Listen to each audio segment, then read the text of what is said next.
ಎಲ್ಲರಿಗೂ ನಮಸ್ಕಾರ ಸ್ನೇಹಿತರೆ, ನಮ್ಮ ಚಾನಲ್ಗೆ ಸ್ವಾಗತ. ಇವತ್ತಿನ ಈ ವಿಡಿಯೋದಲ್ಲಿ 2026ನೇ ಇಸವಿಯಲ್ಲಿ ಆಷಾಢ ಮಾಸವು ಯಾವಾಗ ಆರಂಭವಾಗುತ್ತದೆ, ಯಾವಾಗ ಅಂತ್ಯವಾಗುತ್ತದೆ, ಆಷಾಢ ಮಾಸದಲ್ಲಿ ಹೊಸದಾಗಿ ಮದುವೆಯಾದ ಹೆಣ್ಣು ಮಕ್ಕಳು ತವರು ಮನೆಗೆ ಏಕೆ ಹೋಗುತ್ತಾರೆ, ಪತಿ ಪತ್ನಿ ಯಾಕೆ ಸೇರಬಾರದು, ಆಷಾಢ ಮಾಸದಲ್ಲಿ ಅತ್ತೆ ಸೊಸೆ ಒಂದೇ ಮನೆಯಲ್ಲಿ ಏಕೆ ಇರಬಾರದು, ಇದರ ಹಿಂದಿನ ಅಸಲಿ ರಹಸ್ಯದ ಬಗ್ಗೆ ಇವತ್ತಿನ ಈ ವಿಡಿಯೋ ಮೂಲಕ ತಿಳಿದುಕೊಳ್ಳೋಣ ಸ್ನೇಹಿತರೆ.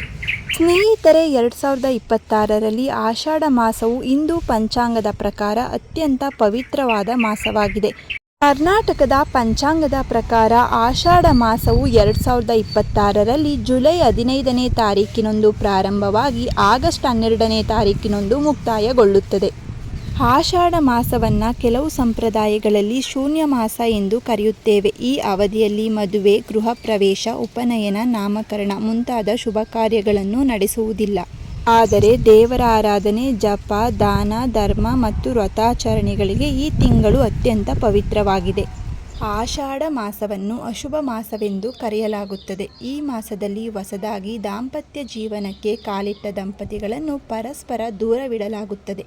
ಆಷಾಢ ಮಾಸದಲ್ಲಿ ಹೊಸದಾಗಿ ಮದುವೆಯಾದ ದಂಪತಿಗಳನ್ನು ದೂರವಿಡಲು ಕಾರಣವೇನೆಂದರೆ, ಮದುವೆಯಾದ ಮಹಿಳೆಯರು ತಮ್ಮ ತವರು ಮನೆಗಳಿಗೆ ಹೋಗುತ್ತಾರೆ. ಅಲ್ಲದೆ ಆಷಾಢ ಮುಗಿದ ಮೇಲೆ ಮತ್ತೆ ಗಂಡನ ಮನೆಗೆ ವಾಪಸ್ಸಾಗುತ್ತಾರೆ. ಇದಕ್ಕೆ ಅನೇಕ ಸಾಂಪ್ರದಾಯಿಕ ಕಾರಣಗಳ ಜೊತೆಗೆ ವೈಜ್ಞಾನಿಕ ಕಾರಣಗಳು ಸಹ ಇವೆ. ಹಿಂದೂ ಸಂಪ್ರದಾಯದ ಪ್ರಕಾರ ಚಂದ್ರಮಾನ ಪಂಚಾಂಗದ 4ನೇ ಮಾಸ ಈ ಆಷಾಢ ಮಾಸ ಬರುತ್ತದೆ. ಇದು ದಕ್ಷಿಣಾಯಣ ಪರ್ವಕಾಲದಲ್ಲಿ ಜ್ಯೇಷ್ಠ ಮಾಸದ ಅಮಾವಾಸ್ಯೆಯ ಮರುದಿನವಾದ ಪಾಂಡ್ಯ ತಿಥಿಯಿಂದ ಆಷಾಢ ಮಾಸವು ಆರಂಭವಾಗುತ್ತದೆ. ಆಷಾಢ ಮಾಸದಲ್ಲಿ ಏಕೆ ಗಂಡ ಹೆಂಡತಿ ದೂರವಿರಬೇಕು ಎಂದರೆ, ಹೊಸದಾಗಿ ಮದುವೆಯಾದ ಜೋಡಿ ಒಟ್ಟಿಗೆ ಇದ್ದರೆ ಸಮಸ್ಯೆಯಾಗುತ್ತದೆ ಎನ್ನಲಾಗುತ್ತದೆ. ಅತ್ತೆ ಹಾಗೂ ಸೊಸೆ ಈ ಮಾಸದಲ್ಲಿ ಒಂದೇ ಹೊಸ್ತಿಲನ್ನು ದಾಟಬಾರದು ಎನ್ನುವ ನಂಬಿಕೆ ಇದೆ. ಅತ್ತೆ ಸೊಸೆ ಇಬ್ಬರು ಒಂದೇ ಹೊಸ್ತಿಲನ್ನು ದಾಟಬಾರದು, ದಾಟಿದರೆ ಹಣದ ಸಮಸ್ಯೆಗಳು ಸಹ ಬರುವ ಸಾಧ್ಯತೆ ಇದೆ. ಹಾಗಾಗಿ ಹೊಸದಾಗಿ ಮದುವೆಯಾದ ಸೊಸೆಯನ್ನು ತವರು ಮನೆಗೆ ಕಳುಹಿಸಲಾಗುತ್ತದೆ. ಅಲ್ಲದೆ ಕೆಲವು ನಂಬಿಕೆಗಳ ಪ್ರಕಾರ ಗಂಡ ಹೆಂಡತಿ ನಡುವೆ ಈ ವೇಳೆ ಜಗಳ ಹೆಚ್ಚಾಗುತ್ತದೆ ಎಂದು ಹೇಳಲಾಗುತ್ತದೆ. ಮಳೆಗಾಲ ಎಂದರೆ ತಂಪಾಗಿರುತ್ತದೆ. ಅಲ್ಲದೆ ಆಷಾಢ ತಿಂಗಳಿನಲ್ಲಿ ರೈತಾಪಿ ವರ್ಗಕ್ಕೆ ಕೆಲಸಗಳು ಹೆಚ್ಚಾಗಿರುತ್ತವೆ. ಈ ವೇಳೆಯಲ್ಲಿ ಹೊಸದಾಗಿ ಮದುವೆಯಾದ ಜೋಡಿ ಜೊತೆಗಿದ್ದರೆ ಪತಿಯು ಪತ್ನಿಯ ಜೊತೆಗೆ ಹೆಚ್ಚು ಸಮಯ ಕಳೆಯಬಹುದು. ಇದರಿಂದಾಗಿ ಕೃಷಿ ಕೆಲಸಗಳು ಸರಿಯಾದ ಸಮಯಕ್ಕೆ ಪೂರ್ಣಗೊಳ್ಳುವುದಿಲ್ಲ. ಹೀಗಾಗಿ ಆಷಾಢ ಮಾಸದಲ್ಲಿ ತವರು ಮನೆಗೆ ಹೆಣ್ಣು ಮಕ್ಕಳನ್ನು ಕಳುಹಿಸಿಕೊಡಲಾಗುತ್ತದೆ. ಅಷ್ಟೇ ಅಲ್ಲದೆ ಇದರ ಹಿಂದಿನ ವೈಜ್ಞಾನಿಕ ಕಾರಣವೇನು ಎಂದರೆ, ಹಿಂದಿನ ಕಾಲದಲ್ಲಿ ಹಿರಿಯರು ಮಾಡಿರುವ ಈ ಸಂಪ್ರದಾಯದ ಹಿಂದೆ ವೈಜ್ಞಾನಿಕ ಕಾರಣವಿದೆ. ಅದನ್ನು ನೋಡುವುದಾದರೆ, ಆಷಾಢ ಮಾಸದಲ್ಲಿ ಗರ್ಭಿಣಿಯಾದರೆ ಕಷ್ಟವಾಗುತ್ತದೆ. ಹೀಗಾಗಿ ಗಂಡ ಹೆಂಡತಿ ದೂರ ಇರಬೇಕು ಎಂದು ಹಿರಿಯರು ಈ ಸಂಪ್ರದಾಯ ತಂದಿದ್ದಾರೆ. ಆಷಾಢ ಮಾಸದಲ್ಲಿ ದಂಪತಿ ಮಿಲನ ಹೊಂದಿ ಹೆಣ್ಣು ಮಕ್ಕಳು ಗರ್ಭಿಣಿಯಾದರೆ ಅವರಿಗೆ ಬೇಸಿಗೆಯಲ್ಲಿ ಮಗು ಜನಿಸುತ್ತದೆ.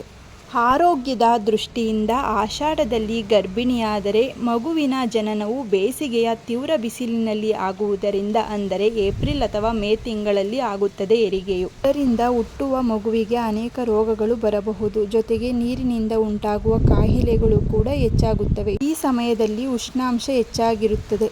ಹಳೆಯ ಕಾಲದಲ್ಲಿ ವೈದ್ಯಕೀಯ ಸೌಲಭ್ಯಗಳು ಕಡಿಮೆ ಇದ್ದುದರಿಂದ ಬಿಸಿಲಿನಲ್ಲಿ ತಾಯಿ ಮತ್ತು ನವಜಾತ ಶಿಶುವಿನ ಆರೋಗ್ಯಕ್ಕೆ ತೊಂದರೆಯಾಗುತ್ತದೆ ಎಂದು ಹಿರಿಯರು ಈ ಉದ್ದೇಶವನ್ನು ಹೇಳುತ್ತಾರೆ. ಅಷ್ಟೇ ಅಲ್ಲದೆ ಹೊಸದಾಗಿ ಮದುವೆಯಾದ ಹೆಣ್ಣು ಮಕ್ಕಳ ಮಾನಸಿಕ ವಿಶ್ರಾಂತಿಗಾಗಿ ಹೊಸದಾಗಿ ಮದುವೆಯಾದ ಹೆಣ್ಣು ಮಕ್ಕಳಿಗೆ ಗಂಡನ ಮನೆಯವರ ಹೊಸ ವಾತಾವರಣಕ್ಕೆ ಹೊಂದಿಕೊಳ್ಳಲು ಸಮಯ ಬೇಕಾಗುತ್ತದೆ. ಮಳೆಯ ಆರಂಭದ ದಿನಗಳಲ್ಲಿ ತವರು ಮನೆಯಲ್ಲಿ ತಾಯಿಯ ಜೊತೆ ಕಾಲ ಕಳೆಯುವುದರಿಂದ ಅವರಿಗೆ ಮಾನಸಿಕ ನೆಮ್ಮದಿ ಸಿಗುತ್ತದೆ. ಆದ್ದರಿಂದ ತವರು ಮನೆಗೆ ಕಳುಹಿಸಿಕೊಡುತ್ತಾರೆ. ಕೌಟುಂಬಿಕ ಮತ್ತು ಸಾಮಾಜಿಕ ಮಹತ್ವವೆಂದರೆ, ಮದುವೆಯ ನಂತರ ಹೊಸ ಪರಿಸರಕ್ಕೆ ಹೊಂದಿಕೊಳ್ಳುವ ಹೆಣ್ಣು ಮಕ್ಕಳಿಗೆ ತವರು ಮನೆಯ ಭೇಟಿ ಮಾನಸಿಕ ನೆಮ್ಮದಿಯನ್ನು ನೀಡುತ್ತದೆ. ಹೆತ್ತವರೊಂದಿಗೆ ಸಮಯ ಕಳೆಯಲು ಮತ್ತು ವಿಶ್ರಾಂತಿ ಪಡೆಯಲು ಅವಕಾಶ ಸಿಗುತ್ತದೆ ಎಂದು ತವರು ಮನೆಗೆ ಕಳುಹಿಸುತ್ತೇವೆ. ಕುಟುಂಬದ ನಡುವೆ ಬಾಂಧವ್ಯ ಗಟ್ಟಿಯಾಗಲು ಸಹ ಇದು ಸಹಕಾರಿಯಾಗಿದೆ. ಆಯುರ್ವೇದದ ದೃಷ್ಟಿಕೋನವೆಂದರೆ, ಜೀರ್ಣಶಕ್ತಿ ದುರ್ಬಲವಾಗಿರಬಹುದು, ರೋಗ ನಿರೋಧಕ ಶಕ್ತಿ ಕಡಿಮೆಯಾಗಬಹುದು. ಈ ಸಮಯದಲ್ಲಿ ಆರೋಗ್ಯವನ್ನು ಕಾಪಾಡಿಕೊಳ್ಳಲು ನಿಯಮಿತ ಜೀವನ ಶೈಲಿ ಮತ್ತು ಸಾತ್ವಿಕ ಆಹಾರ ಅಗತ್ಯವೆಂದು ಹೇಳಲಾಗುತ್ತದೆ. ಸ್ನೇಹಿತರೆ, ಇವತ್ತಿನ ಈ ವಿಡಿಯೋದಲ್ಲಿ ಆಷಾಢ ಮಾಸದಲ್ಲಿ ಹೆಂಡತಿ ತವರು ಮನೆಗೆ ಹೋಗುವುದು ಏತಕ್ಕೆ, ಪತಿ ಪತ್ನಿ ಏಕೆ ಸೇರಬಾರದು, ಆಷಾಢ ಮಾಸದಲ್ಲಿ ಅತ್ತೆ ಸೊಸೆ ಇಬ್ಬರು ಒಂದೇ ಮನೆಯಲ್ಲಿ ಇರಬಾರದು ಏಕೆ ಎಂಬ ಕಾರಣಗಳನ್ನು ತಿಳಿಸಿಕೊಟ್ಟಿದ್ದೇವೆ. ಇವತ್ತಿನ ಈ ಮಾಹಿತಿ ನಿಮಗೆ ಇಷ್ಟವಾಗಿದ್ದಲ್ಲಿ ಈ ವಿಡಿಯೋವನ್ನು ಲೈಕ್ ಮಾಡಿ, ಹಾಗೆ ನಿಮ್ಮ ಫ್ಯಾಮಿಲಿ ಮತ್ತು ಫ್ರೆಂಡ್ಗೆ ಶೇರ್ ಮಾಡಿ. ಇದೇ ರೀತಿಯ ಮತ್ತಷ್ಟು ಮಾಹಿತಿಗಾಗಿ ನಮ್ಮ ಚಾನಲನ್ನು ಸಬ್ಸ್ಕ್ರೈಬ್ ಮಾಡಿಕೊಳ್ಳಿ. ಮತ್ತೆ ಸಿಗೋಣ ಮತ್ತೊಂದು ವಿಡಿಯೋದಲ್ಲಿ. ಎಲ್ಲರಿಗೂ ಧನ್ಯವಾದಗಳು.